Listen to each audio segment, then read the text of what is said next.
Hello friends, तो आज की इस वीडियो में करने वाले हैं जो 15.3 है उसे कंप्लीट ही कर देंगे इस वीडियो में। ठीक है, तो वीडियो के एंड तक बने रहना और अच्छे से देखना। इसमें ग्राफ बनाने वाली है एक्सरसाइज और बहुत ज़्यादा इम्पोर्टेंट है एग्ज़ाम की दृष्टि से, क्योंकि एग्ज़ाम में जो भी क्वेश्चन बनेंगे ना वो उसके ज़्यादा चांस हैं एक्सरसाइज 15.3 में से आने के, और कम से कम एक ही क्वेश्चन जो होगा वो 3 से 4 नंबर का होने वाला है। तो ये 15.3 तुम्हें दे करके जाएगी 3 से 4 नंबर। तो बहुत ज़्यादा इंपॉर्टेंट वीडियो है, तो वीडियो को आराम से देखना। अगर एक बार में समझ में नहीं आता है तो वीडियो को रिवाइंड करके दोबारा देख सकते हो। ठीक है, वीडियो को अच्छे से देखना और अच्छे से समझने की कोशिश करना। पहला क्वेश्चन क्या दिया है कि उपयुक्त पैमाने का प्रयोग करते हुए निम्न तालिकाओं में दी गई राशियों के लिए आलेख बनाइए। आलेख बनाने का मतलब एक ग्राफ बनाना है। ठीक है, और उचित पैमाने का मतलब होता है एक पैमाना लेना है, पैमाना मानना है मतलब, और उसके अकॉर्डिंग एक ग्राफ बनाना है। ऐसे तो बहुत सिंपल है, जो हमने 15.2 में किया था बिल्कुल वैसा ही कुछ करना है। करेंगे कैसे वो देखना। सेबों का मूल्य है और एक है, सेबों की संख्या है एक तो, और एक है रुपए कि वो कितने रुपए का है, मूल्य है उसका। ठीक है, बनेगा कैसे ग्राफ वो देखो। सबसे पहले तो हमें मानना है पैमाना क्या है। तो पैमाना हमने माना कि एक्स अक्ष पर 1 सेंटीमीटर में 1 सेब है। ये लिख देना है तुम्हें, बिल्कुल जहाँ पर ये लिखा हुआ है ना बिल्कुल एग्जैक्ट ऐसे ही लिखना है। इसी ग्राफ शीट के कॉर्नर पर ऊपर लिख देना एक्स अक्ष पर 1 सेंटीमीटर बराबर 1 सेब। चाहो तो तुम इधर लाइन वाले पेज में भी इसे लिख सकते हो। तो सबसे पहले तो पैमाना लिख लेना है, और वाई अक्ष पर कितना लिया, 1 सेंटीमीटर बराबर 5। मतलब एक्स अक्ष पर तो ली है हमने सेबों की संख्या, वाई अक्ष पर लिया है इनका जो मूल्य है उसको। ठीक है, एक्स अक्ष पर एक डिब्बा जो है उस एक डिब्बे में एक मान लेना है, फिर एक डिब्बे बाद दूसरा, फिर 3, 4, 5, क्योंकि 5 तक जा रहा था ग्राफ इसलिए 5 तक लिख दिया। इसी प्रकार वाई अक्ष पर 5, 10, 15, 20, 25 ऐसे लिख देना है। ठीक है, टेबल से मान कैसे लगाओगे उसके लिए तुम यहाँ पर देखो, पहला जो मान बनेगा वो क्या बनेगा। सबसे पहले तो x पर हमने लिया है सेबों की संख्या, तो ये तो हो जाएगा x का, ये हो जाएगा y का। तो जो निर्देशांक होते हैं वो लिखे जाते हैं x, y के रूप में। मतलब x वाला मान पहले लिखना है, तो पहला पॉइंट जो लगेगा उसके लिए x का मान 1 है तो 1 होगा, y का मान क्या है इसके लिए 5 है। तो जो निर्देशांक बनेगा वो पहला बनेगा 1,5। इसी प्रकार तुम्हें सारे बनाने हैं, 2,10, 2,10 हो जाएगा, 3,15, 4, 20 और 5, 25। इस प्रकार ये निर्देशांक बन जाएंगे। इन निर्देशांक को इस पर अंकित करना है। जैसे पहला था 1,5, 1,5 कैसे लगाना है। 1 का मतलब x पर तो चलना है, x पर तो चलना है कितना, x पर तो चलना है 1, y पर चलना है 5। तो 1 तो चले यहाँ से यहाँ, और यहीं से चलना है तुम्हें कितना 5। जहाँ पर ये आ जाए बिल्कुल वहीं पर एक पॉइंट लगा देना है, बिल्कुल इस प्रकार। ऐसे ही दूसरा पॉइंट 2,10 था, तो यहाँ से 2 तक चलना है, और फिर यहीं से कितना ऊपर 10 तक, 10 वाला पॉइंट ये रहा। तो जहाँ पर दोनों पॉइंट मिल जाएंगे वहाँ पर एक पॉइंट लग जाएगा। ऐसे ही अगला है 3,15, तो 3 से कहाँ तक, 15 तक, तो 3 से गए और इधर 15 तक, तो जहाँ पर लगे वहाँ पर एक पॉइंट लग जाएगा। फिर 4 से 20 तक, तो 4 से कहाँ तक जाना है, 20 तक जाना है, तो ये जहाँ पर मिलेंगे वहाँ पॉइंट लग जाएगा। और अगला है 5 से कहाँ तक, 25 तक, तो ये जहाँ मिलेंगे वहाँ पर एक पॉइंट लगा देना है। ठीक है, इस प्रकार केवल पॉइंट लगाए हैं, तो ये पॉइंट हुआ, ये पॉइंट हुआ, ये हुआ और फिर ये हुआ। इन पॉइंट्स को लगने के बाद बिल्कुल मिला देना है इस प्रकार, तो ये मिल जाएंगे ऐसे। ये मिलने के बाद ये एक ग्राफ कंप्लीट हो जाएगा तुम्हारा। ठीक है, तो इस प्रकार ये हो जाएगा तुम्हारा पहला क्वेश्चन कंप्लीट। केवल इसमें ग्राफ ही बनाना है और बाकी कुछ भी नहीं पूछा गया। तो ये ग्राफ अच्छे से देख लो और इसे ऐसा का ऐसा ही बना देना है बस, जिसमें ही पूरे नंबर मिलने के चांस हैं। करते हैं अगला क्वेश्चन। बिल्कुल इसी प्रकार करते जाना है। कार द्वारा तय की गई दूरी यहाँ पर दी हुई है, समय और दूरी को दिया है किलोमीटर में, लेकिन इसमें कुछ क्वेश्चंस पूछे हैं जिनका जवाब हमें देना है। कोई बात नहीं, दे दोगे, ये तो कर चुके हैं 15.2 में। ठीक है, सबसे पहले बात है इनमें से ग्राफ बनाने की। तो इसमें हम लेंगे इसे तो x अक्ष पर, इसे ले लेंगे y अक्ष पर, ठीक है, और इनसे ग्राफ बनाते हैं। ग्राफ बनेगा कैसे वो देख लो। ग्राफ बनेगा, हमने लिया है x अक्ष पर 2 सेंटीमीटर में 1 घंटा ले लिया, ठीक है, ताकि थोड़ा दूर हो जाएगा तो ग्राफ अच्छा दिख जाएगा तुम्हारा। तो 2 सेंटीमीटर में 1 घंटा चल रहा है, ठीक है। इसके बाद y अक्ष पर 1 सेंटीमीटर में कितने किलोमीटर लिया, 20 किलोमीटर। तो 1 सेंटीमीटर में कितना कितना ले लेंगे, 20 किलोमीटर, और ये 20 करते हुए चला जाएगा 160 तक, ठीक है। ऐसा करने पर क्या होगा, ग्राफ थोड़ा बड़ा दिखेगा और अच्छा दिखेगा। इसलिए पैमाने को बिल्कुल सटीक मानना है तुम्हें, बिल्कुल अच्छा, ताकि तुम्हारा ग्राफ छोटा सा ना दिखे, थोड़ा बड़ा दिख जाए। उसके लिए पैमाना बड़ा मान लेना चाहिए। तो यहाँ पर पैमाना बिल्कुल सही माना गया है, एक्यूरेट है। तो इसी पैमाने पर तुम दूसरा क्वेश्चन करना। इसमें पहला पॉइंट क्या है, 640, तो बिल्कुल वैसे ही लगाना है। इधर x पर चलना है 6 और यहाँ से चलना है 40 तक। तो जहाँ पर मिलेगा वहाँ पॉइंट लग जाएगा, और ऐसे ही सारे पॉइंट्स लगाते जाने हैं। 640, 780, फिर 780 के बाद 8 120 और फिर 9 160। ये लगने के बाद इन्हें मिला देना है बिल्कुल इस प्रकार, ठीक है। मिलाने के बाद ग्राफ बन जाएगा। पहला क्वेश्चन क्या पूछा है अब वो देखना। 7:30 बजे प्रातः 8 बजे प्रातः के अंतराल में कार द्वारा तय की गई दूरी कितनी है। मतलब 7:30 से 8 बजे के बीच में दूरी कितनी तय की है उन्होंने, ये हमसे पूछा गया है। तो ध्यान रखना कितनी दूरी तय की है इन्होंने वो देखना। प्रातः 7:30 बजे और 8 बजे इसके बीच की पूछी गई है ना। तो सबसे पहले तो हमें पता होना चाहिए कि उसने 8 बजे कितनी दूरी तय की। तो 8 बजे दूरी तय की है उसने यहाँ से 120, ठीक है।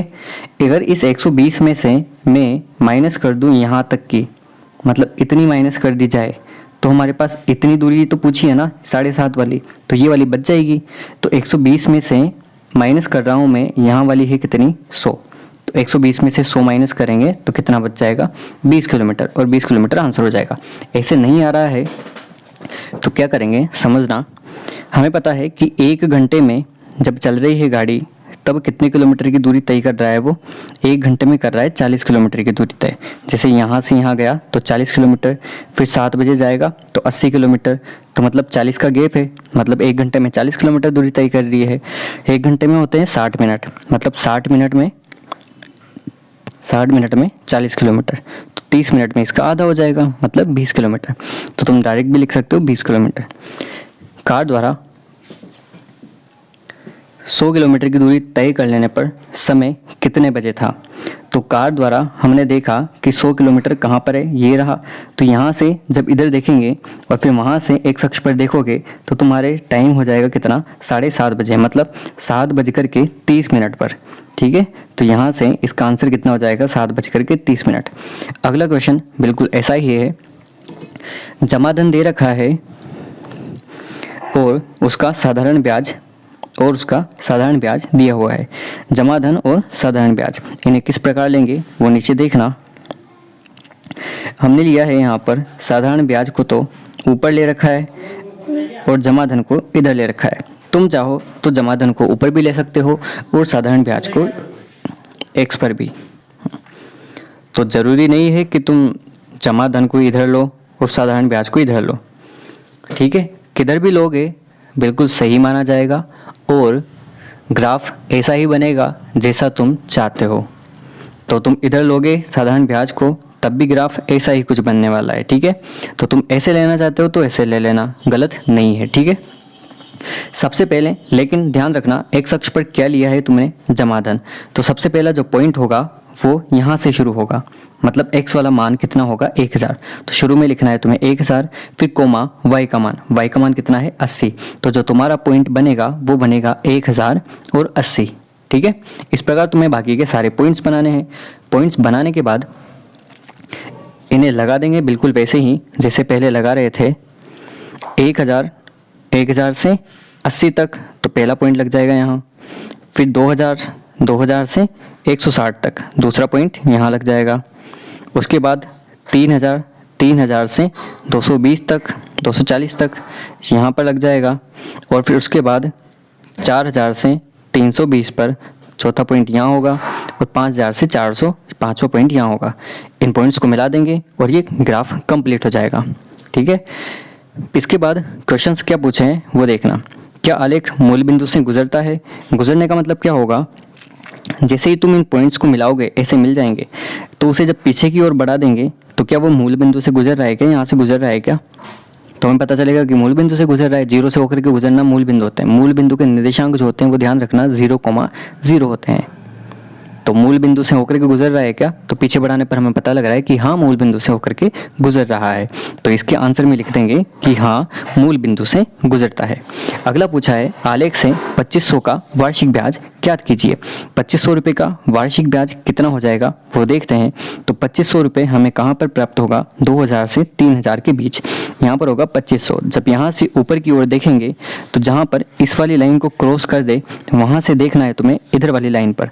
तो यहाँ पर हमारी वैल्यू कितनी होगी, जब हम इन दोनों के बीच की वैल्यू ढूंढेंगे तो यहाँ पर हमें मिलने वाला है कितना, 200। तो यहाँ से हमें पता चलेगा कि 2500 रुपये का साधारण ब्याज कितना हो जाएगा, 200 हो जाएगा। तो यहाँ पर लिखोगे कि आलेख से 2500 का साधारण ब्याज 200 रुपये। 280 ब्याज प्राप्त करने के लिए 3500 जमा करना होगा। मतलब यहाँ पर क्वेश्चन पूछा गया है कि 280 ब्याज प्राप्त करने के लिए कितना धन जमा कराना होगा। तो 280 रुपये कहाँ पर आएगा ये हमें पता चलेगा इन दोनों के बीच में। तो यहाँ पर से जब चलेंगे एक अक्ष की तरफ, प्रकार हमें पता लग जाएगा कि 280 रुपये का ब्याज कितना हो जाएगा, 3500 रुपये जमा कराना पड़ेगा। इसी प्रकार अब देखते हैं दूसरा क्वेश्चन। इस प्रश्न में क्या होगा, बिल्कुल वैसे ही है। सारे ही क्वेश्चंस मैं कह रहा हूँ बिल्कुल सेम है, अंतर कुछ भी नहीं है। केवल सोचना है कि एक्स पर क्या लेना है और वाई पर क्या लेना है। ठीक है, इसी प्रकार दूसरे का पहला है। इसमें अब क्वेश्चंस नहीं पूछे तुमसे, अब तो केवल ग्राफ ही बनाना है। तो आसान से आसान होता जा रहा है और इतना तो हम सीख ही चुके हैं। पॉइंट सी लगाना है और उनको मिलाते जाना है, जिसमें ग्राफ कंप्लीट है। इसमें क्वेश्चन ये पूछा है केवल कि ये रेखिक आलेख है क्या। तो चेक करते हैं रेखिक आलेख है क्या। इनमें से किसी एक को एक्स पर ले लेंगे, किसी एक को किस पर ले लेंगे, वाई पर। ठीक है, किसे किस पर लेना है वो यहाँ पर देखना तुम। हमने यहाँ पर लिया है सबसे पहले एक्स अक्ष पर 1 सेंटीमीटर बराबर 1 सेंटीमीटर लिया है। मतलब 1 सेंटीमीटर का जो गैप है उसमें 1 सेंटीमीटर ही मान है। वो क्या लिया है, वर्ग की भुजा।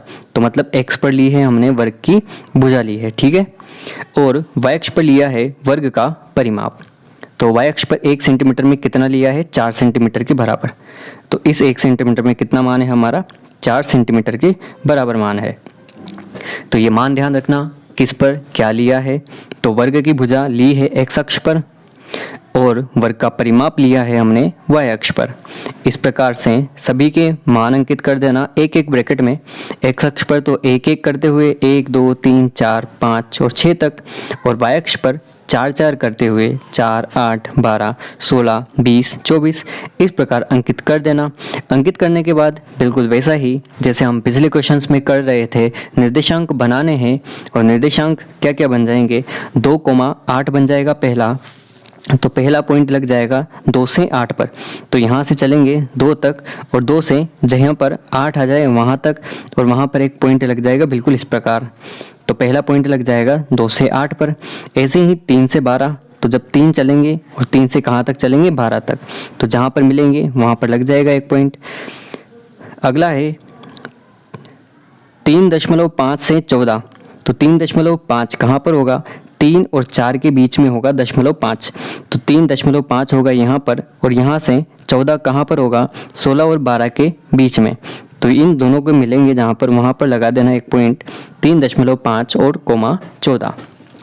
ऐसे ही अगला है 5,20। तो 5 तक चलेंगे और 5 से कहाँ तक, 20 तक। तो जहाँ मिले वहाँ पर मिल जाए, वहाँ पर लग जाएगा पॉइंट 5,20। इसी प्रकार 6 से कितना चलना है, 24 चलना है। और 6 से जब 24 चलोगे तो वहाँ पर तुम्हारा पॉइंट लग जाएगा 6,24। और इस प्रकार जब ये सारे पॉइंट्स लग जाएंगे, उन सभी पॉइंट्स को आपस में मिला देने पर तुम्हें एक सरल रेखा प्राप्त होगी। तो इस प्रकार अगर तुम्हें सरल रेखा प्राप्त हो रही है तो उसमें कह देंगे हम कि हाँ इसमें सरल रेखा प्राप्त हो रही है। सरल रेखा क्या होती है, मतलब बिल्कुल एक स्ट्रेट लाइन, बिल्कुल सीधी लाइन अगर तुम्हें मिल रही है ना ग्राफ पॉइंट्स मिलाने पर, तो एक सरल रेखा है। ठीक है, अब क्या इसमें सरल रेखा है क्या, तो इसमें कह देंगे, हमें दिख रहा है ना सरल रेखा है, बिल्कुल सीधी रेखा चल रही है, तो इसमें हमें दिख रहा है सरल रेखा है, तो हमने लिख दिया कि हाँ यह एक रेखिक आलेख है।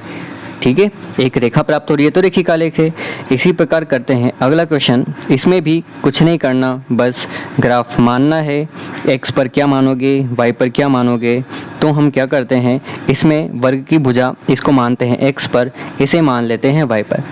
चलो, अगर तुम्हें कुछ समझ में नहीं आ रहा है कि बार बार x पर क्या माने, y पर क्या माने, तो ध्यान रखना हमेशा, एक ट्रिक बता रहा हूँ या फिर कुछ हिंट्स हैं, उन्हें ध्यान रख लेना हमेशा।